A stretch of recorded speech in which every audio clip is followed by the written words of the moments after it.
ಕಳೆದ 4 ದಶಕಗಳ ಕಾಲ ಸಾಮಾಜಿಕ ಕ್ರೀಡೆ ಸೇರಿದಂತೆ ಶೈಕ್ಷಣಿಕ ಧಾರ್ಮಿಕ ಕ್ಷೇತ್ರದಲ್ಲಿ ಗಣನೀಯ ಸೇವೆ ಸಲ್ಲಿಸಿರುವಂತಹ ಕರ್ನಾಟಕ ರಾಜ್ಯೋತ್ಸವ ಪ್ರಶಸ್ತಿ ಪುರಸ್ಕೃತ ಉಳ್ಳಾಲ ಮೊಗವೀರಪಟ್ಟಣದ ಮಾರುತಿ ಜನಸೇವಾ ಸಂಘ ರಿಜಿಸ್ಟರ್ಡ್ ಮಾರುತಿ ಯುವಕ ಮಂಡಲ ರಿಜಿಸ್ಟರ್ಡ್ 40ನೇ ವರ್ಷಾಚರಣೆ ಮಾರುತಿ ಮಾಣಿಕ್ಯ ಮಹೋತ್ಸವ 2025 ಸಮಾರೋಪ ಸಂಭ್ರಮ ಡಿಸೆಂಬರ್ 25ರಂದು ಸಂಜೆ 3 ಗಂಟೆಗೆ ಮಂಗಳೂರಿನ ಕುದ್ಮೂಲ್ ರಂಗರಾವ್ ಪುರಭವನದಲ್ಲಿ ನಡೆಯಲಿದೆ. ದಕ್ಷಿಣ ಕನ್ನಡ ಮತ್ತು ಉಡುಪಿ ಜಿಲ್ಲೆಯಲ್ಲಿ 40ನೇ ವರ್ಷಾಚರಣೆಯ ಪ್ರಯುಕ್ತ ಸುಮಾರು 40ಕ್ಕೂ ಹೆಚ್ಚು ಕಾರ್ಯಕ್ರಮಗಳು 2025 ಜನವರಿಯಿಂದ ಡಿಸೆಂಬರ್ವರೆಗೆ ಹಮ್ಮಿಕೊಂಡಿದ್ದು, ಡಿಸೆಂಬರ್ 25ರಂದು ನಡೆಯುವ ಸಮಾರೋಪ ಸಂಭ್ರಮದಲ್ಲಿ ವಿಶ್ವಕಪ್ ಚಿನ್ನದ ಪದಕ ವಿಜೇತ ಅಂತಾರಾಷ್ಟ್ರೀಯ ಕಬಡ್ಡಿ ಆಟಗಾರ್ತಿ ಧನಲಕ್ಷ್ಮಿ ಪೂಜಾರಿ, ತೆಂಕುತಿಟ್ಟಿನ ಪ್ರಾತಿನಿಧಿಕ ಯಕ್ಷಗಾನ ರಾಜ್ಯ ಹಾಸ್ಯಗಾರ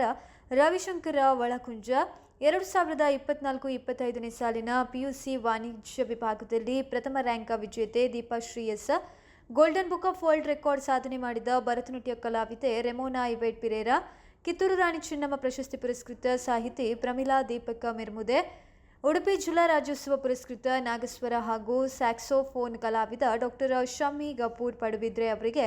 ಮಾರುತಿ ಸಾಧಕ ಪ್ರಶಸ್ತಿ ಪ್ರದಾನ, ಹಾಗೆಯೇ ವಿದ್ಯಾರ್ಥಿ ವೇತನ, ಪ್ರತಿಭಾ ಪುರಸ್ಕಾರ, ಆರ್ಥಿಕವಾಗಿ ಹಿಂದುಳಿದ 2 ಕುಟುಂಬಗಳಿಗೆ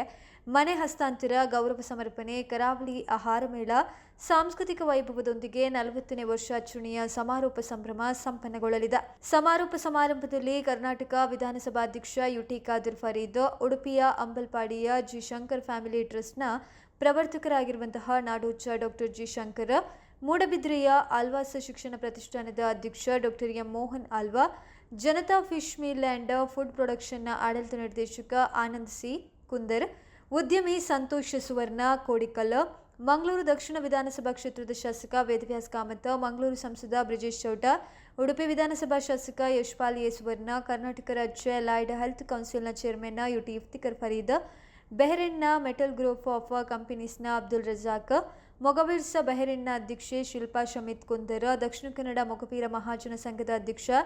ಜಯ ಸಿ ಕೋಟ್ಯಾನ, ಉಪಾಧ್ಯಕ್ಷ ಮೋಹನ್ ಬೆಂಗ್ರೆ, ಎಚ್ಎಸ್ ನಿಸಾರ್, ಉದ್ಯಮಿ ಹಾಗೂ ಮಾರುತಿ ಕ್ರಿಕೆಟರ್ಸ್ ಮಾಜಿ ಅಧ್ಯಕ್ಷ ಯುಎಚ್ ನಿಸಾರ್, ಮತ್ತೋದ್ಯಮಿ Umesh T Karkera, Matsyaraj Kulai, Everest sea foods private limited ಆಡಳಿತ ನಿರ್ದೇಶಕ ಸಿಂಧೂರಾಮ್ ಎ ಪುತ್ರನ್, ಕಾಂಚನ ಹೊಂಡೆ ಆಡಳಿತ ನಿರ್ದೇಶಕ Prasad Raj Kanchan,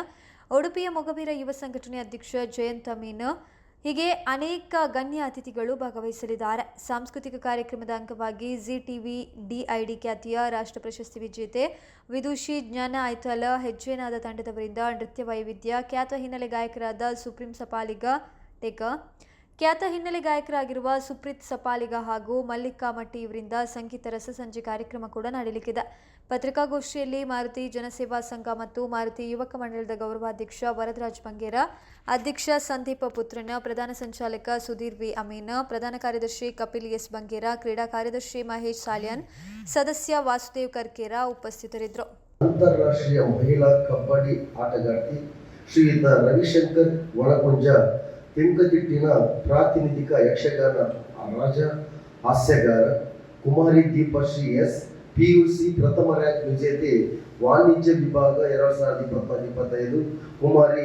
Remona Ivet Pereira, golden book of world record Bharatanatyam ಕಲಾವಿದೆ ಶ್ರೀಮತಿ ಪ್ರಮಿಳಾ ದೀಪಕ್ ಮಿರ್ಮುದೆ, ಕಿತ್ತೂರು ರಾಣಿ ಚೆನ್ನಮ್ಮ ಪ್ರಶಸ್ತಿ ಪುರಸ್ಕೃತ ಸಾಹಿತಿ ಡಾಕ್ಟರ್ ಶಮ್ಮಿ ಗಪೂರ್, ಉಡುಪಿ ಹಾಗೂ ಪಡುಬಿದ್ರೆ ಹಾಗೂ ಉಡುಪಿ ಜಿಲ್ಲಾ ರಾಜ್ಯೋತ್ಸವ ಪ್ರಶಸ್ತಿ ಪುರಸ್ಕೃತ ನಾಗಸ್ವರ ಹಾಗೂ ಸ್ಯಾಕ್ಸೋಫೋನ್ ಕಲಾವಿದ ಇವರಿಗೆಲ್ಲರಿಗೂ ಸನ್ಮಾನ ಸಾಧಕ ಪ್ರಶಸ್ತಿಯನ್ನ ನೀಡಲಿದ್ದೇವೆ. ಹಾಗೂ ಸಾಂಸ್ಕೃತಿಕ ಕಾರ್ಯಕ್ರಮ ನೃತ್ಯ ವೈವಿಧ್ಯ ಜಿ ಟಿವಿ ಡಿಐಡಿ ಖ್ಯಾತಿಯ ರಾಷ್ಟ್ರ ಪ್ರಶಸ್ತಿ ವಿಜೇತ ವಿದುಷಿ ಜ್ಞಾನ ಐತಾಳ್ ಹೆಜ್ಜೆನಾದ ತಂಡದವರಿಂದ ನೃತ್ಯ ಕಾರ್ಯಕ್ರಮ ಕೂಡ ನಡೆಯಲಿದೆ. ಹಾಗೂ ಸಂಗೀತ ರಸಸಂಜೆ ಖ್ಯಾತ ಹಿನ್ನೆಲೆ ಗಾಯಕರಾದ ಶ್ರೀ ಸುಪ್ರೀತ್ ಸಪಾಲಿಗ ಹಾಗೂ ಮಲ್ಲಿಕಾ ಮಟ್ಟಿ ಇವರಿಂದ ಸಂಗೀತ ಕಾರ್ಯಕ್ರಮ ಕೂಡ ನಡೆಯಲಿದೆ. ಈ ಕಾರ್ಯಕ್ರಮದಲ್ಲಿ ಸುಮಾರು 250 ವಿದ್ಯಾರ್ಥಿಗಳಿಗೆ, ಪ್ರತಿಭಾನ್ವಿತ ವಿದ್ಯಾರ್ಥಿಗಳಿಗೆ ಪ್ರತಿಭಾ ಪುರಸ್ಕಾರದೊಂದಿಗೆ ವಿದ್ಯಾರ್ಥಿ ವೇತನವನ್ನು ಹಂಚಲಿದ್ದೇವೆ. ಈ ಕಾರ್ಯಕ್ರಮಕ್ಕೆ ನಮಗೆ ಸುಮಾರು 15ರಿಂದ 20 ಲಕ್ಷ ರೂಪಾಯಿ ನಾವು ವಿದ್ಯಾರ್ಥಿ ವೇತನವನ್ನು ನೀಡಲಿರುವೆವು. ಅದರೊಂದಿಗೆ ಈಗಾಗಲೇ ತಿಳಿಸಿರುವ ಹಾಗೆ ಉಪ್ಪಳದಿಂದ ಶಶಿವರೆಗಿನ ಧಾರ್ಮಿಕ ಕ್ಷೇತ್ರದಲ್ಲಿ ದುಡಿದ ಸೇವೆ ಸಲ್ಲಿಸಿರುವ ಎಲ್ಲ ಗುರಿಕಾರರಿಗೆ ಗೌರವಧನದೊಂದಿಗೆ ಗೌರವಾರ್ಪಣೆಯನ್ನು ಸಲ್ಲಿಸಲಿರುವುದು. ಈಗಾಗಲೇ 2 ಮನೆಯನ್ನು ನಿರ್ಮಿಸಿದ್ದೇವೆ. ಮಾರುತಿ ಆಸರೆ ಅದನ್ನು ಈಗಾಗಲೇ ಹಸ್ತಾಂತರಿಸಿದ್ದೇವೆ. ಅದರ ಹಸ್ತಾಂತರ ಕಾರ್ಯಕ್ರಮವನ್ನು ಹಾಗೂ ಇನ್ನೊಂದು ಮನೆ ಮಾರುತಿ ಆಶ್ರಯ, ಈ ಮನೆಯ ಹಸ್ತಾಂತರ ಕಾರ್ಯಕ್ರಮ ಸಭಾ ಕಾರ್ಯಕ್ರಮದಲ್ಲಿ ನಡೆಯಲಿದೆ. ಅಲ್ಲದೆ ಇತ್ತೀಚೆಗೆ ಅಲಿಯಬಾಗಿನ ದುರಂತದಲ್ಲಿ ಸಂಭವಿಸಿದ 2 ದುರ್ಮರಣದ ಆ ಫ್ಯಾಮಿಲಿಗೆ ನಾವು ಸಹಾಯಧನವನ್ನು ಮಕ್ಕಳ ವಿದ್ಯಾಭ್ಯಾಸಕ್ಕಾಗಿ ನೀಡಲಿರುವುದು. ಈ ಎಲ್ಲ ಕಾರ್ಯಕ್ರಮಗಳು ಆ ವೇದಿಕೆಯಲ್ಲಿ ನಡೆಯಲಿವೆ.